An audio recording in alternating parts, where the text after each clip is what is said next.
لأرواح شهداء الثورة السورية الأبطال الأحرار.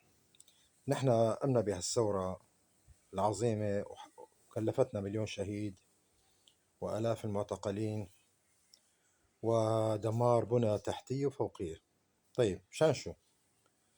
لنقضي على الفساد، لنقضي على المحسوبيات.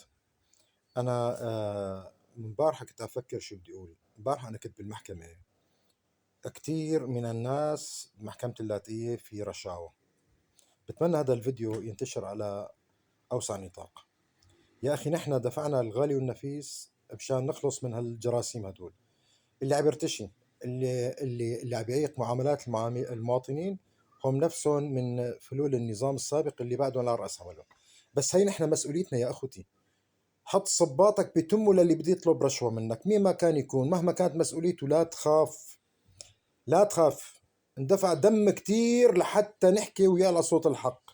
نحن اللي منخلي الفساد يستشري، ونحن منوقفه عند حده مين ما كان يكون، شو ما كانت مسؤوليته، شو ما كان منصبه. دعاس على رقبته وقت بيطلب منك الرشوة ولا المال. ما عجبه الراتب يقعد في بيته. في كتير ناس مع شهادات ما عندها وظيفة. بتمنى هالفيديو ينتشر يا أخوتي.